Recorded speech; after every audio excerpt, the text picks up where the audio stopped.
करताना आमचा आनंद आमच्या गगनात मावेनासा झाला.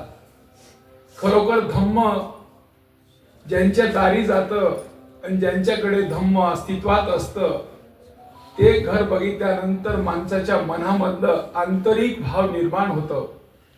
काय बाबासाहेबांची पुण्याई, काय बुद्धांनी दिलेलं कुटुंब, म्हणजे बुद्ध जीवन जगणारी माणसं कशी असतात आज आपण प्रत्यक्ष या दारी आल्यानंतर आपल्या लक्षात आलं.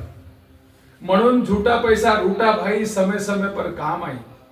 आजच्या प्रसंगी आपल्या सर्वांना आपल्या सहचरणीला सोबत आणायला हवं, दाखवायला हवं होतं की बुद्ध कुटुंब कसं असतं. आजच्या दिवशी आपल्याला थंडी लागते आहे. आजचा आपण अत्यंत मौल्यवान दिन जे लोक आले असतील त्यांच्या जीवनात या आजच्या दिवसाचा खूप मोठा औचित्य साधला गेला. कारण आपण ज्यांच्या घरी आलो दोघही पती पत्नी सहचारी सहचरणी कशा प्रकारे कुटुंबाला कुटुंब रूप देतात, घराला घरपण कसं देतात, या घराला बघितल्यानंतर घराच्या साज सजावट बघितल्यानंतर खरोखर बुद्ध कुटुंब बुद्ध परिवार असाच असतो.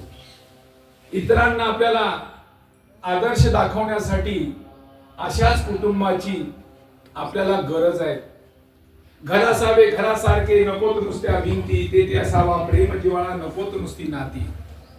या घरात आल्यानंतर घरपण कसं असतं, कुटुंब कसं असावं, पती पत्नीचं नातं कसं असावं, धम्मजीवन जगणारी माणसं कशी असतात, हे आपल्याला आज या कुटुंबातील दर्शन झालं. प्रत्यक्ष आपण डोळ्यांनी बघितलं. आपण येताना ज्याप्रमाणे आपला सन्मान दुहेरी सहचारी सहचरणींनी आपल्याला घरापर्यंत आणण्यासाठी प्रत्येक पायरीवर चढत असताना आपल्याला प्रत्येक पायरीवर असं वाटत होतं की काही विशेष आहे आणि विशेष रूप आपल्याला जाणवत होतं, विशेष भासत होतं की मी कुठेतरी एक चांगल्या ठिकाणी झालो. स्वर्ग नावाची कल्पना कोण आहे काय म्हणतात ते आपल्याला माहित नाही, परंतु स्वर्ग असं असतं. असं कुटुंब जीवन जगण्याचं एक मोठं औचित्य म्हणून आम्ही धम्म आपल्या दारी हा उपक्रमांमध्ये आधी माझ्या शेजारी राहणारा माझा बंधू मला माहित झाला पाहिजे, शेजारी बंधूच्या बाजूला मी राहतो मी त्याला माहित झालं पाहिजे आणि त्याचं जीवन जगणारा कुटुंब कसं आहे ते मला माहित झालं पाहिजे. या आज आपली 8वी धम्म आपल्या दारीचा उपक्रम आहे. आपण इथे आल्यानंतर आपल्याला एवढा आनंद झाला. सरांच्या घरांमध्ये जे सूर चांगल्या सुरांमध्ये गीतं लावली गेली होती, आपण आल्या आल्या घराला घरपण पाहिल्यानंतर घराला एक जो निळा रंग दिलेला आहे आणि सर्व बघितल्यानंतर असं मोहित झालं की अशा प्रकारचं आपला बुद्ध कुटुंब असावं आणि धम्म जीवन जगणारी माणसं असावी. म्हणून आपल्याला या आपल्या अडोशी पडोशी आपल्या सर्व भावाची बहिणीची आपली ओळख झाली पाहिजे. म्हणून सर्वांना विनंती की आपण सोबत आपल्या पत्नीला आणा. बघा, तिला दाखवता येईल की आपल्यापेक्षा लोक कसे राहतात. आपण ज्या विचाराने राहतो, ज्या कुटुंबात राहतो, आपल्यापेक्षा जग किती वेगळं आहे. कारण जगांमध्ये सुंदरतेचा रूप कशामुळे आला की ते बुद्ध जीवन जगल्यामुळे. धम्म जीवन जगणारी माणसं मानसिकतेने सुदृढ असतात, आर्थिकतेने सुदृढ असतात, आरोग्याने सुदृढ असतात.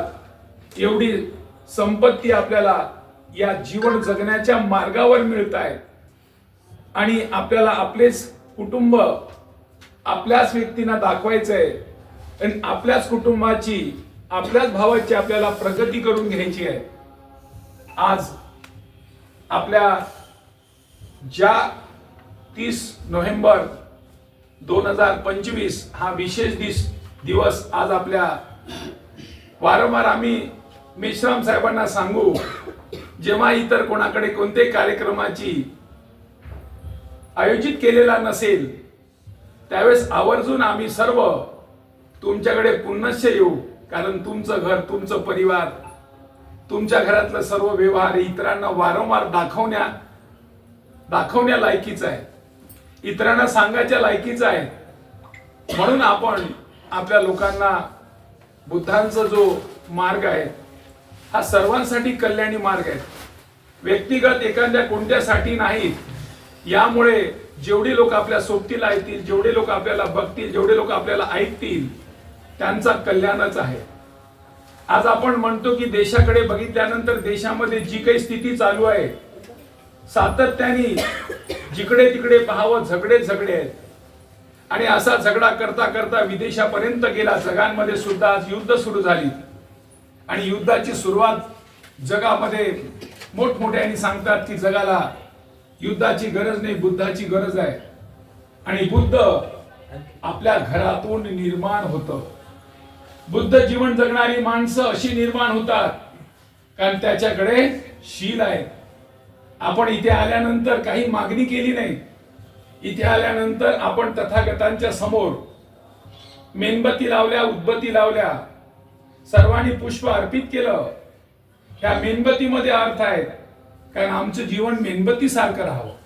मेणबत्ती स्वतः जळते आणि इतरांना प्रकाशमान करते. किती किती चांगल्या प्रकारची उपदेशात्मक बाबी आहे.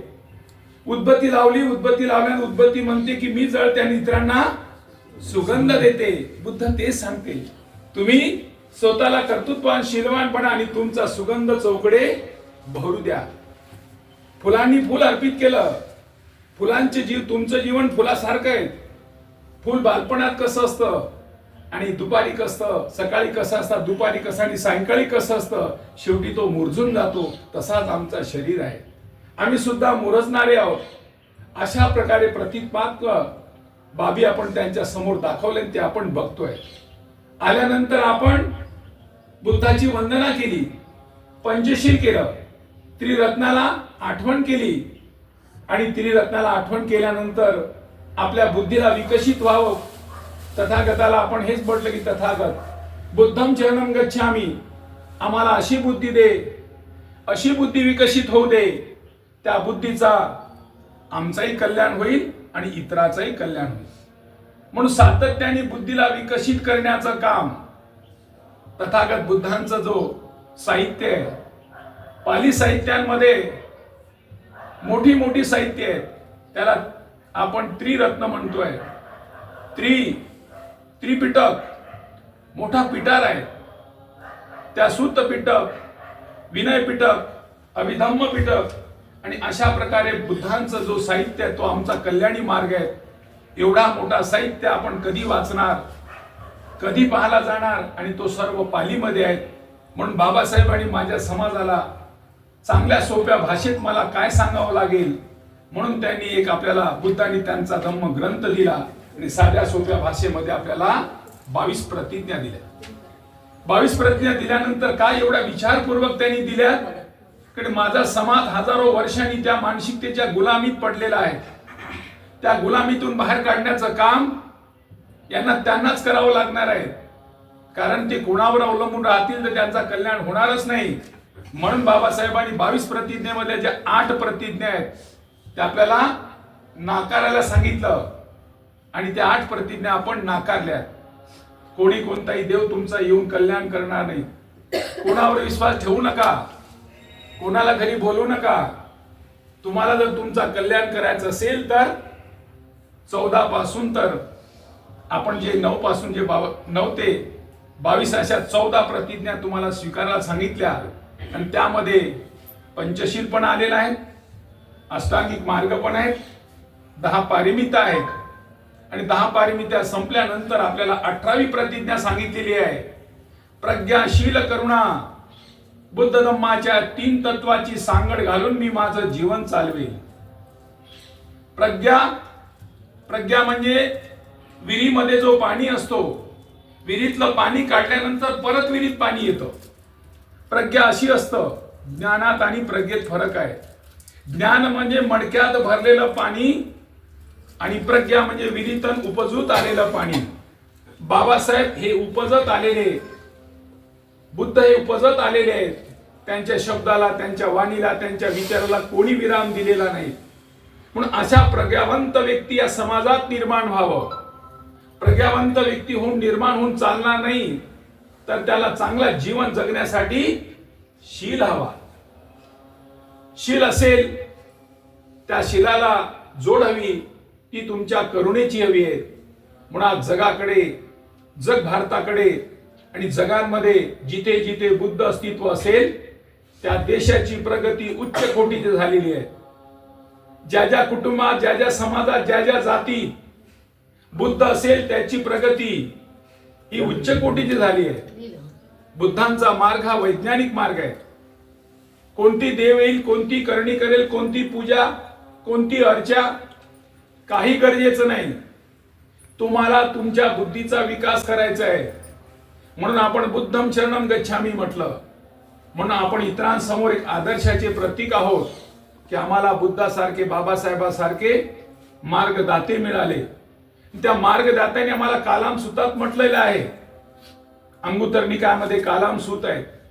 कालाम सुतांमध्ये तथागतांकडे काही लोक आली आणि तथागताला म्हणाली, तथागत, हा माणूस येतो आणि तो म्हणतो की हे पूजा करा, तो माणूस येतो ती पूजा करा, ही बाई येते ही पूजा करा, ती बाई येते ती पूजा करा, आम्ही काय करावं, कोणाचं ऐकावं? तेव्हा तथागत म्हणतात, कोणी काही सांगो, तुमच्या तर्कसंगत विवेक बुद्धीला काय वाटतं, तुमची तर्कसंगत बुद्धिसंगत त्याला ग्वाही देत असेल, तुम्हाला योग्य ते वाटत असेल, तरच तुम्ही त्यांच्या म्हणण्यावर विश्वास ठेवा, नाहीतर विश्वास ठेवू नका. मी काही गोष्ट सांगत असेल, माझी गोष्ट तर्कसंगत योग्य संगत असेल, तरच त्याला माना, नाहीतर मानू नका. एखाद्या मोठ्या ग्रंथात खूप काही लिहिलेलं आहे आणि खूप दिवसापासून ते चालू आहे, म्हणून ग्रंथातली जी लिहिलेली गोष्ट योग्य आहे ती मानू नका. एखादा व्यक्ती स्टेजवर बसलाय, खूप मोठ्या मोठ्या जोराने भाषण करतोय, खूप मोठ्या गोष्टी सांगतोय, पण त्या गोष्टी तर्कसंगत बुद्धिसंगत योग्य वाटत असेल तर ते माना, नाही तर मानू नका. एवढा मोठा प्रगल्भ विचार एकाही धर्माने कोणालाही अशी मुभा दिली नाही की तुम्हाला तर्कसंगत बुद्धिसंगतला वाटत असेल तर योग्य माना, परंतु दुसऱ्यांमध्ये देवाची करणी नारळात पाणी या जन्मात नसेल तर पुढच्या जन्मात तुम्हाला त्याचा सुख मिळेल. पण बुद्धाने सांगितलेलं आहे, तुम्हाला या जन्मात हे सर्व मिळवायचं आहे. ते मिळवण्यासाठी तुम्हीच आहात. तुमच्याशिवाय दुसरं तुमच्या जीवनात कल्याण कोणीच करणार नाही. म्हणून तुम्हाला बुद्धाने म्हटलं आपल्याला, अतदीप भव, स्वतःचा दिवा स्वतःच व्हा. स्वतःला कल्याण करायचं असेल तर स्वतः झटत राहा. म्हणून तुम्हाला या जीवन जगण्यासाठी मी मार्ग दिलेला आहे. बाबासाहेबांनी आपल्या 14 ऑक्टोबर 1956ला दीक्षा दिली. दीक्षा दिली म्हणजे दिशा दिली. या दिशेने तुम्ही जा. त्या दिशेने आम्ही गेलो, म्हणून आज आमची प्रगती इतरांच्या तुलनेमध्ये भयानक झाली आहे. आज आपण ज्यांच्या घरी आलो आहोत, पूर्वी त्यांचा कुटुंब कसा असेल, कारण आम्ही सर्व शोषित पीडित दलित मागास, सर्व बाबतीमध्ये आम्ही सर्व शोषितच होतो. राहायला घर नाही, झोपडं कसं तरी, घालायला कपडे नाही, फाटके तुटके कपडे. आमची गाजी म्हणते, अंगावर जी तिचं लुगडं आहे, फाटकं लुगडं, त्याला 16-17 गाठी, माय विमान भरली हो, सोन्याने माई ओठी. आज अशा फाटक्या तुटक्या असलेल्या आमच्या कपड्याला आज एक वेगळं लवर आलेलं आहे, ते सोन्याचं आलेलं आहे. हे सोन्याचं लवर आणण्याचं काम त्या विचारधारेने केलं. तो विचारधारा आम्ही स्वीकारल्यामुळे आमच्या जीवनात बदल झाला. आम्हाला हीच ज्योत इतरांना पेटवायची आहे, हीच ज्योत इतरांना सांगायची आहे की जशा प्रकारे आम्ही त्या अवस्थेतून बाहेर आलो, ती अवस्थाने आम्हाला इथपर्यंत पोहोचवलेली आहे.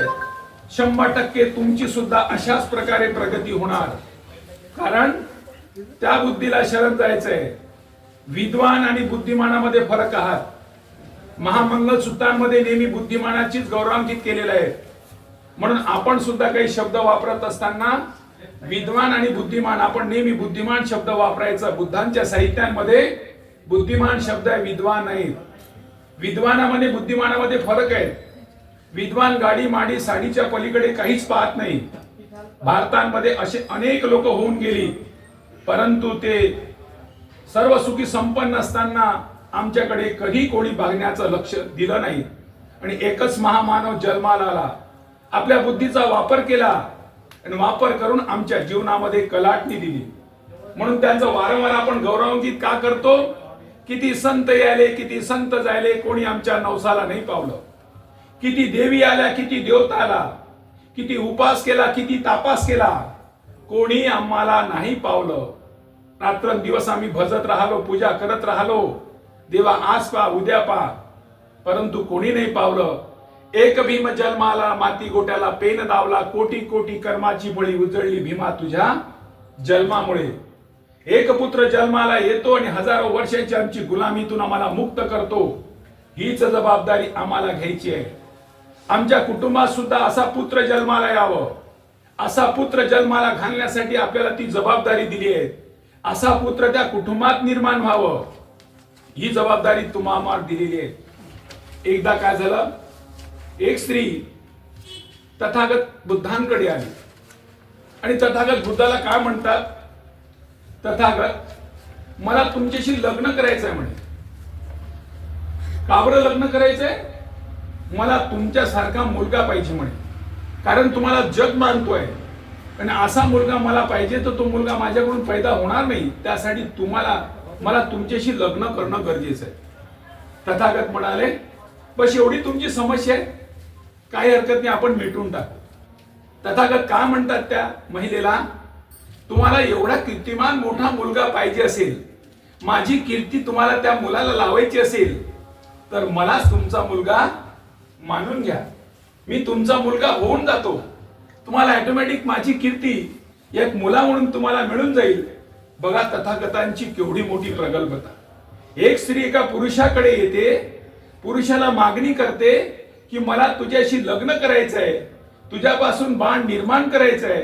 तथागत विशाल समुद्रासारखे, विशाल समुद्रामध्ये एक मोठं जाणारं जहाज, त्या जहाजाला थोडस छिद्र पडावं असं कुठे जागा ठेवली नाही. तथागत त्या माऊलीला म्हणतात की मला तुमचा पुत्र माना आणि तुम्हाला जगातलं सर्व नाव मिळेल. असं विश्वविख्याती ज्यांच्या जीवनांमध्ये तथागतांचं पूर्ण आयुष्य बघितल्यानंतर तथागताला एक बिमारी नव्हती. 81 वर्ष ते जीवन जगले. 81 वर्ष जीवन जगणाऱ्या व्यक्तीला एक सुद्धा बिमारी नाही, पण आम्ही त्याचे अनुयायी आहोत. मग आम्हाला बिमाऱ्या कशा, याचाही आपल्याला शोध घेणं गरजेचं आहे. कारण मी बुद्धांच्या विचारांना सत्वर आचरणात आणतो का, विचाराला मी आचरणात आणत नाही का, हे मला चेक करायचं आहे. कारण मी रोगाने ग्रस्त आहे. रोगमुक्त व्हायचं असेल तर बुद्धांच्या विचाराला, आचाराला, बुद्धांच्या कृतीला वापरणे गरजेचं आहे. आज आपण ज्यांच्याकडे आलो त्यांची आरोग्य सुदृढता, आर्थिक मानसिकता, सामाजिक कार्य, धार्मिक कार्य, सातत्य सर या अशा कार्यांमध्ये गुंतलेले असतात. म्हणून या घरांमध्ये एवढं मोठं वैभवशाली जीवन दिसतं. म्हणजे जो व्यक्ती, जो परिवार धम्माचं आचरण करतो, धम्म जीवन जगतोय, हे प्रत्यक्ष डोळ्यांनी पाहिल्यानंतर आपल्याला असे उदाहरण दिसतात. हेच उदाहरण आपल्याला समाजाला द्यायचं आहे, ओबीसीला द्यायचं आहे, दलित शोषित पीडित आदिवासींना द्यायचं आहे. आपल्यापैकी काही दलित जे आपल्याला मानत नाही, आपल्यापासून दूर राहतात, त्यांना तेच दाखवायचं आहे. आम्ही तुमच्या रांगेत होतो, आज तुमच्या रांगेतून येऊन आम्ही कसा बदलून गेलो, असा कोणता मंत्र आम्हाला मिळाला, अशी कोणती दिशा मिळाली, त्या दिशेने आमच्या जीवनात बदल झाला. आज जो आपल्याला बदल झालेला आहे, या विचाराने बदल झालेला आहे.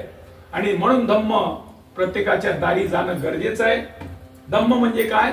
आदर्श जीवन जगण्याचा मार्ग. या मार्गाने जो मनुष्य जाईल, जो परिवार जाईल, त्याची 100% बदल होईल. आपल्याकडे हे सर्व लोक दिसतात. आज आपण मेश्राम सरांच्या घरी आलो. ही मोठी मोठी माणसं आहेत. ही माणसं सहज कोणाच्या घरी जाणारी नाही आहेत. आज धम्माने त्याला त्यांच्या दारापर्यंत पोहोचवलं. आज आपण इथे धर्म स्मरण करत आहोत. आपला सर्वांचा परिचय होणार आहे. एवढा चांगला योग आपल्याला आज या धम्माने आपल्याला लोकांपर्यंत आणून दिलेलं आहे. म्हणून आम्ही सर्वांना हीच विनंती आहे की जास्तीत जास्त लोकांमध्ये धम्माचा प्रचार प्रसार व्हावा. धम्म हा नुसतं सांगण्याचा नाही, तर धम्म आचरणाचा आहे, प्रत्यक्ष कृतीचा आहे. आपल्याला कृतीत आणून लोकांना हे सांगायचं आहे की धम्म जीवन जगणे किती महत्वाचं आहे. आपण आपल्या लोकांचा जास्तीत जास्त लोकांपर्यंत जाण्याचा प्रयत्न करावा. आज युवकाला अत्यंत काळाची गरज आहे. आज तरुणीला धम्माची गरज आहे. म्हाताऱ्यांना धम्म आता संपलेला आहे, परंतु म्हाताऱ्याने घेतलेला धम्म आपल्या मुलांना, नातवांना सांगायचं आहे, आपल्याला पत्नीला सांगायचं आहे. कारण येणारा काळ धम्मच आपल्याला जागू शकतो, धम्मच वाचू शकतो. धम्म नसेल तर येणारा काळ आपल्यासाठी घातक राहणार आहे. म्हणून आपण आज तुम्ही सर्व लोक इथे आलात, डोळ्यांनी तुम्ही मेश्राम साहेबांचं कुटुंब बघितलं, घर बघितलं, प्रत्यक्ष घरांमध्ये असलेली कृती बघितली. हीच कृती आपल्याला इतरांना सांगायची आहे, इतरांपर्यंत प्रचार करायचा आहे. कारण आपण कानाने इथे ऐकलं आणि सोडून दिलं तर आपल्यात कधीच परिवर्तन होणार नाही. परिवर्तन मला करायचंय, मी ठरवलं की मला बदलायचंय, माझ्यासारखा माणूस इतरांना घडवायचंय. हे घडवण्यासाठी आपल्याला याची गरज आहे. म्हणून आदर्श जीवन जगण्याचा मार्ग हा धम्म आहे. म्हणून धम्म जीवन जगण्यासाठी आपल्या मुलांमध्ये, मुलींमध्ये, कुटुंबांमध्ये प्रचार प्रसार व्हावं. आणि धम्म जीवन जगणे म्हणजे आदर्श जीवन जगण्यासाठी आपण 5 शिलांचं पालन करावं. आपण 5 शिलांमध्ये म्हटलं इथं की पानातिपाता वेरमणी शिका पदम समाधी. आणि मी कोणत्या प्रकारची हिंसा करणार नाही. तर बुद्धाने या हिंसेला 3 प्रकार दिले आहे, काया वाचा मनाने. मी शरीराने तर हिंसा करणार नाही, वाचेनी पण करणार नाही, आणि मनात सुद्धा विचार करणार नाही की याचा वाईट व्हावं. म्हणजे माझे दुहेरी तिहेरी विचार आहे की मी कोणाची कोणत्या प्रकारची हिंसा करणार नाही. म्हणजे माझाही कल्याण होईल, त्याचंही कल्याण होईल, आणि माझा आणि त्याचा कल्याण झाल्यामुळे देशाचं कल्याण होईल. कारण देशांमध्ये आज डाका, खून, मारणे, झगडे चालू आहेत. आणि जर तुम्ही कोणाचा खून केला असेल तर तुम्हाला जेलात जावं लागेल. जेलात गेल्यानंतर जी शासकीय प्रशासन आहे ते तुमच्या पाठीमागे लागतं. म्हणजे शासनाचा पैसा खर्च होतो.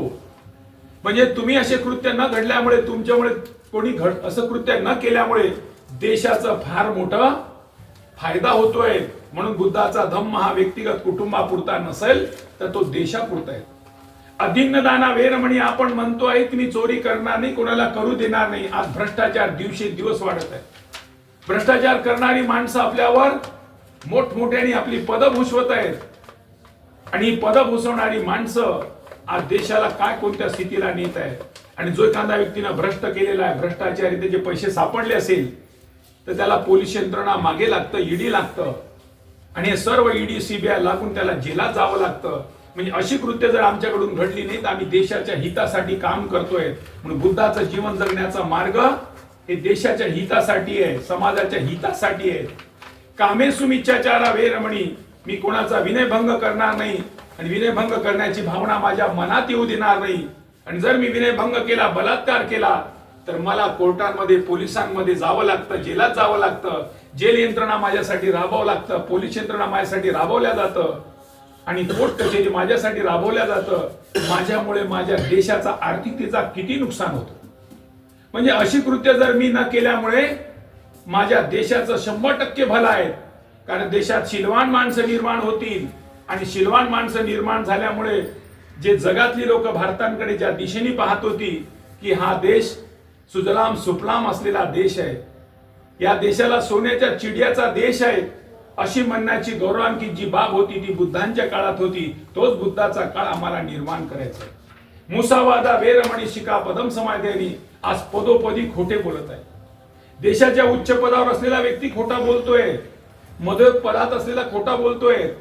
खोटे बोलणे सरास झालेले आहे, त्यांना कोणतीच भीती नाही आहे, आणि सरास खोटे बोलून. म्हणून बुद्धाने सांगितलं एकदा तथागत बुद्ध आपल्यासारखेच, आपण जे आज आपण सकाळी आलो तशाच प्रकारे बुद्धाचा संघ जात होता. जाता जाता बुद्धाचा संघ त्यांच्या महालापासून जात असल्यामुळे त्यांना त्यांच्या घरी बोलवण्यात आलं. जसे तथागत घरी आले तशा यशोधरांनी बघितलं, त्याला खूप आनंद झाला. तथागत घरी आले तेव्हा ती आपल्या राहुलला शोधत बसली.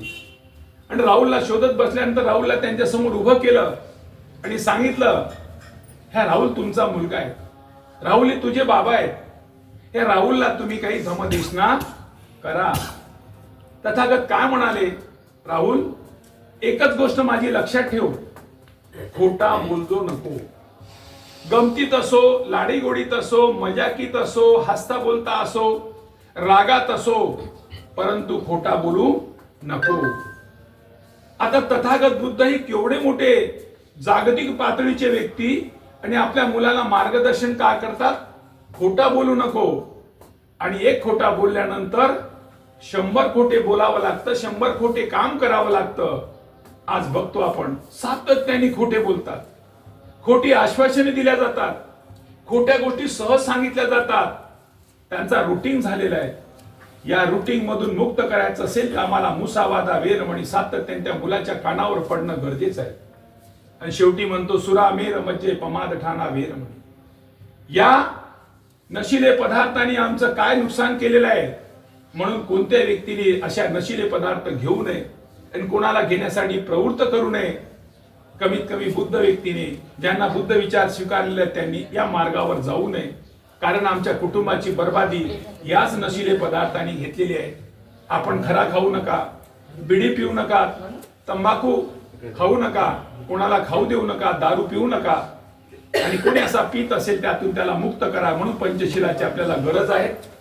आणि तथागत म्हणतात, ये इंसान तलवार के नीचे सिर रखने से मत घबराओ, ये तो वीरता की निशानी है.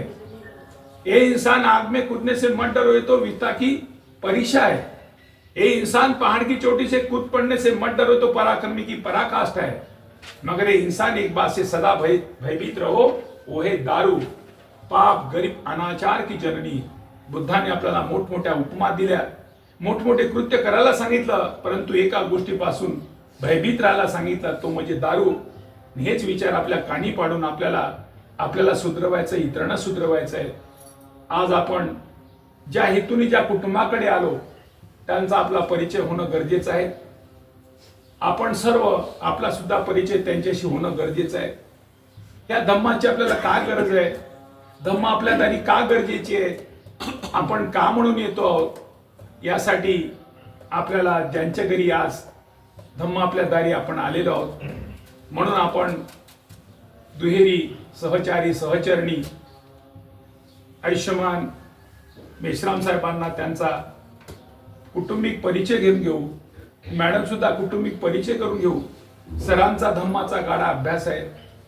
सर धम्माचे सतत प्रचारक आहेत, मॅडम सुद्धा प्रचारक आहेत. आज आपण दुहेरी तिहेरी हेतू साधलेला आहे. त्यांच्या घरापर्यंत पोहोचलो, एक घर आपल्याला मिळालं. घरातली ती माणसं आहेत ती मिळाली, परंतु धम्माची जागरण करणारी, धम्म लोकांपर्यंत पोहोचवणारी, सातत्याने धम्माचा प्रचार प्रसार करणारी ही मंडळी, ही माणसं ज्यांना माहित नाही त्यांना माहित झाली. हा सुद्धा दुहेरी तिहेरी हेतू आपला साध्य झाला आहे.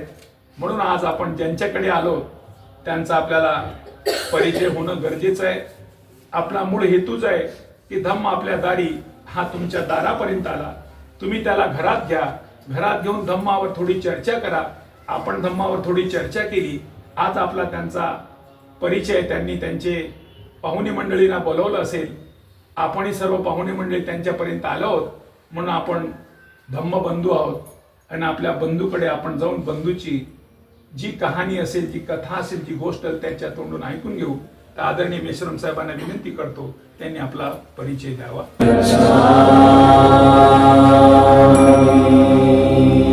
नमस्कार दोस्तों, हमारे न्यूज़ चैनल न्यूज़ इंडिया को लाइक कीजिए, शेयर कीजिए, अनसब्सक्राइब कीजिए. हम मिलेंगे फिर. धन्यवाद.